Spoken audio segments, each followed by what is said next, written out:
Hello friends, good morning. मैं Rajiv Awasthi, study math with Rajiv sir में आपका बहुत बहुत स्वागत है। दोस्तों, आप स्क्रीन पर देख रहे हैं कि इक्वेशन लिखा हुआ है। जैसे मैंने पिछले वीडियो में आपको बताया था, क्वाड्रेटिक इक्वेशन इसको हम बोल सकते हैं या इसको हम द्विघात समीकरण बोल सकते हैं। इसके बारे में हमने आपको बताया था। ये जो समीकरण दिया गया है, इसमें आपको पहले इसको हम चर्चा की थी हमने, एक बार फिर से उसको बता देते हैं। A x square b x plus c, यहाँ पर आपके ए बी सी ये जो आपके अचर हैं, और जो x है ये आपका चर है। और इसमें एक शर्त रखी थी आपके हम सामने हमने, a is not equal to zero. अगर आपका a जीरो के बराबर है तो ये समीकरण द्विघात समीकरण नहीं होता है। द्विघात समीकरण वे समीकरण होते हैं जिसमें चर की अधिकतम घात 2 होती है। और मैंने इसका आपको सॉल्यूशन निकालना भी सिखाया था।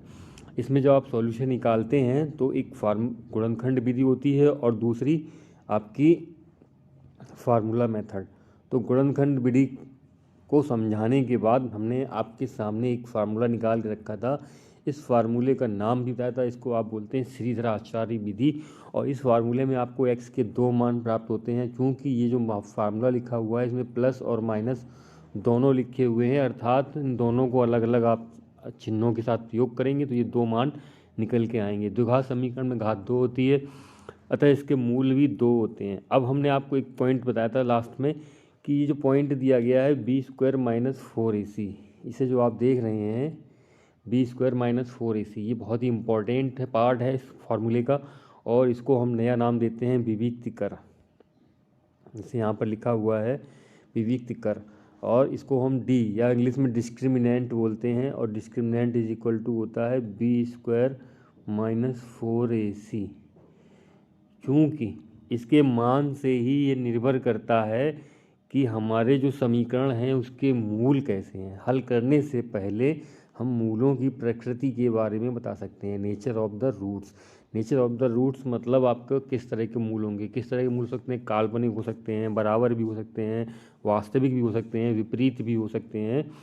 तो सबसे प्रथम अगर आप इस फार्मूले को थोड़ा ध्यान से देखते हैं तो अगर आप इसमें देख रहे हैं ये जो मान दिया गया है बी स्क्वायर माइनस 4ac, अगर ये मान पूर्ण रूप से निकल के आ जाता है तो इससे हमारे फार्मूले के अन्य मानों के बारे में भी हमको पता चल सकता है। जैसे कि अगर बी स्क्वायर माइनस 4ac इसका मान पूर्ण वर्गमूल है, पूर्ण वर्ग है, तो यहाँ से आप माइनस बी प्लस माइनस और ये पूर्ण वर्ग मान निकल आएगा तो आपका एक सामान्य सा मान निकल के आ जाएगा। और अगर इसका मान माइनस में है तो आपने सुना होगा कि जो काल्पनिक मान होते हैं, काल्पनिक मान यानी कि किसी संख्या का वर्गमूल निकाल सकते हैं। अगर आपका पूर्ण वर्ग संख्या है तो उसका वर्गमूल पूर्ण वर्ग संख्या आएगी। जैसे आपको 4 का वर्गमूल निकालना है तो आपका 2 आ जाएगा। जैसे आपको 5 का वर्गमूल निकालना है तो ये आपका 2 दशमलव समथिंग डॉट डॉट डॉट कुछ आएगा। इसी तरह से अगर आपकी कोई ऋणात्मक संख्या दी गई है और उसका वर्गमूल निकालना है तो उस ऋणात्मक संख्या का वर्गमूल नहीं आएगा, इसको ऋणात्मक लिखा रहने दीजिए और ये प्लस माइनस 2 हो जाएगा तो ऋण 1। ये जो ऋणात्मक संख्या होती है इसको हम कल्पित मान कहते हैं। चूँकि किसी भी संख्या का वर्ग माइनस नहीं होता है और उसका वर्गमूल फिर कैसे निकल सकता है, तो इसको हम काल्पनिक मानते हैं। तो सबसे पहले हम जो मूलों की प्रकृति हमें स्थापित करनी है उसके लिए हमारे पास जो तरीका है वो तरीका हमारा ये है कि हम बी स्क्वायर माइनस 4ac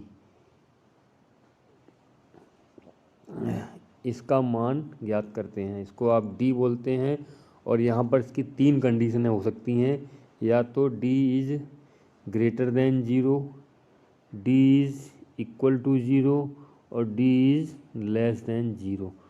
तो इन तीनों कंडीशनों पर, पहली कंडीशन, दूसरी कंडीशन और तीसरी कंडीशन, इन तीनों कंडीशनों के आधार पर ही मूलों की प्रकृति से ज्ञात की जा सकती है। अब हमारे पास जो है वो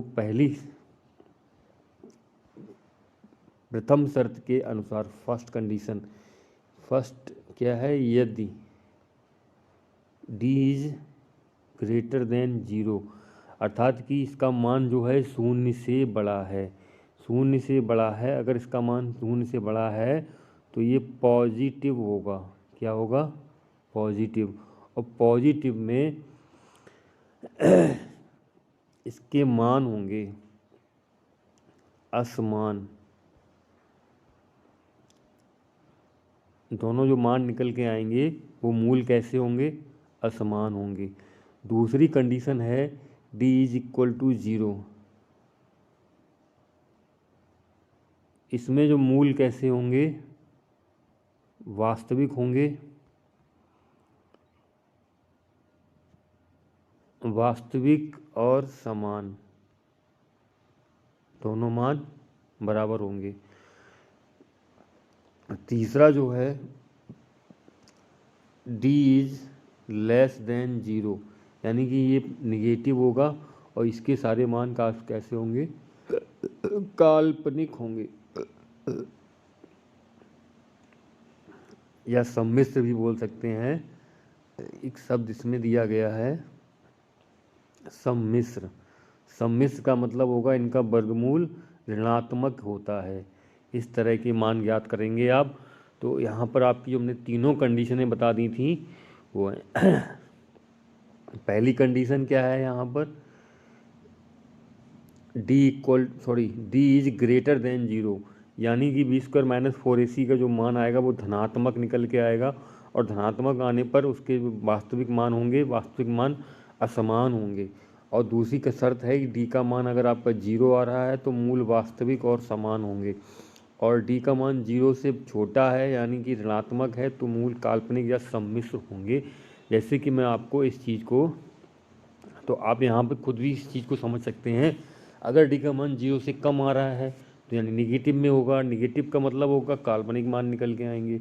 अब बराबर है, 0 के बराबर है तो आपके यही b/2a ही मान निकल के आएगा, समान मान होंगे दोनों ही।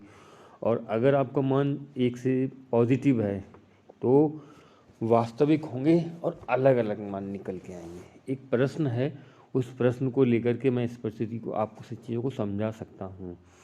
चलिए, एक समीकरण दिया गया है, इसमें लिखा हुआ है x² + 6x + 9 = 0 के मूलों की प्रकृति बताइए। सबसे पहले तो हम यहाँ पर a और b और c के मान पता करते हैं। जैसे आपका स्टैंडर्ड इक्वेशन क्या था? ax² bx + c। ये था आपका ax² + bx + c = 0। यहाँ पर इसकी हम तुलना करते हैं तो एक बार इसको तुलना करने पर आपको क्या मिलेगा? a का मान जो है वो आपका 1 निकल के आएगा, b का मान यहाँ पर निकल के आएगा 6, और आपका जो c का मान है वो यहाँ पर 9 निकल के आ रहा है।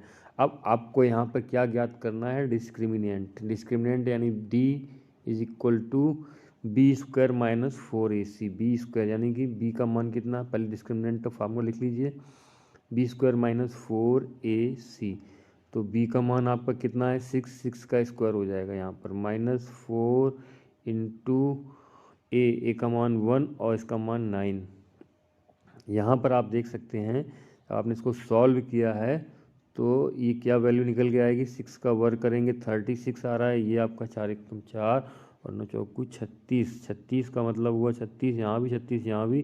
तो आपका d का मान 0, और d का मान जब 0 होता है तो यहाँ पर आपको कौन सी स्थिति देखने को मिलती है? d = 0, मूल के मान समान होंगे। अब हम यहाँ पर फार्मूले में आ जाते हैं। देखिए क्या है आपका formula? x is equal to -b plus -√b² minus 4ac upon 2a, और ये जो है ये वाला मान आपका 0 हो चुका है। अब आपके पास क्या बचेगा? -b/2a, और यहीं पर आपके b/2a, b का मान आपका 6 है और a का मान 1 है।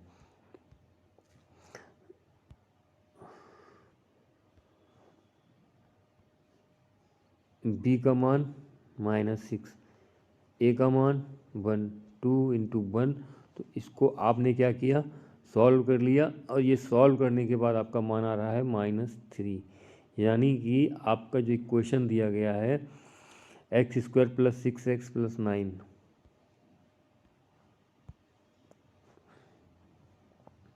X square plus 6x plus 9 is equal to 0। और इसके जो दोनों मान निकल के आए हैं वो क्या है, -3 और -3, सॉरी हाँ ये रहा -3। ये आपका एक फार्मूला था। इस फार्मूले से आपने जो विविक्त कर ज्ञात किया, विविक्त कर से आपको पता लगा कि इसके मान 0 हैं। 0 विविक्त कर होने पर सब दोनों मूल समान, यानी दोनों मान समान निकल के आते हैं। और आप चाहें तो गुणनखंड विधि से भी इसको हल कर सकते हैं, क्योंकि ये x प्लस 3 का होल स्क्वायर होता है। इसको आपको याद होना चाहिए। और यहाँ से आप निकाल सकते हैं x इज इक्वल टू -3 और -3। तो गुणनखंड विधि एक सरल फार्मूला था, सरल। अभी तो ये आसान सा है। अब आपको कुछ कंडीशंस भी मैं आपको दिखाता जाऊँगा अगले क्वेश्चन में।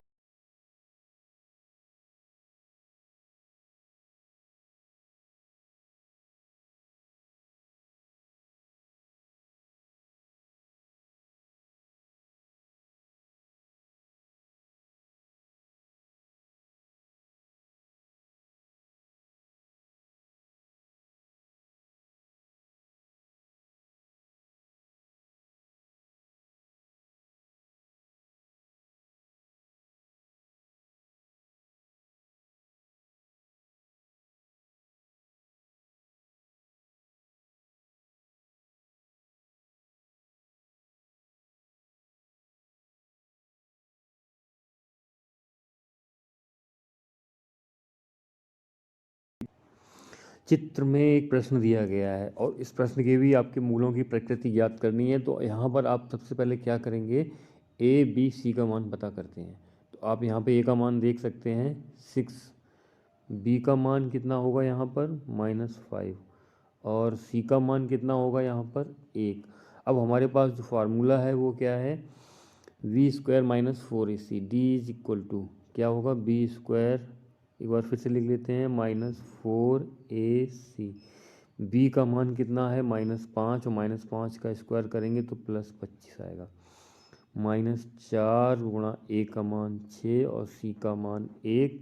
तो यहाँ पर आपको क्या समझ में आ रहा है, इसका जो मान निकल के आया है कितना हुआ 25, और इनका गुणनफल 24। इनका जो अंतर निकल के आया वो 1 आया, और 1 जो है ग्रेटर देन 0, यानी कि 1 से 0 से बड़ा है। तो इसके मूल कैसे होंगे, यहाँ पर इस फार्मूले में जो मूल हैं वो किस तरह से होंगे, असमान और वास्तविक होंगे, और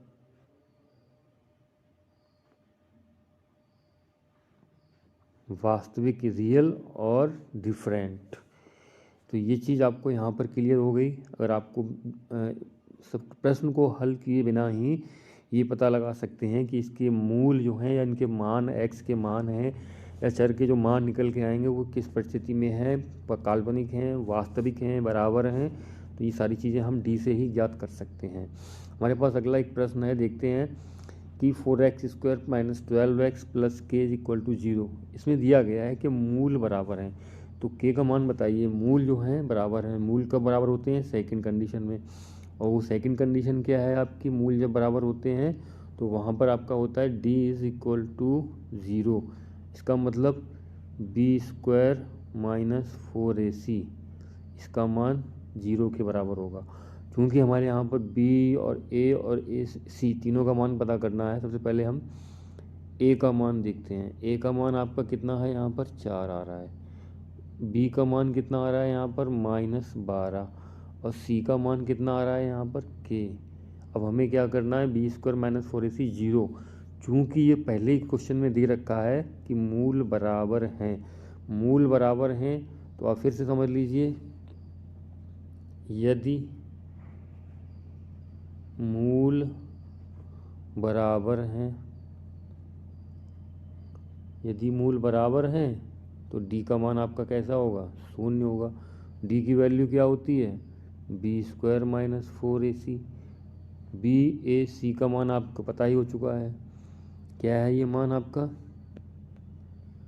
a का मान 4, b का मान -12। -12 का स्क्वायर -4, ए का मान भी 4 और सी का मान आपका k that is equal to 0। एक बार फिर से मिलान कर लीजिए, गलती होने की संभावना कम होती है।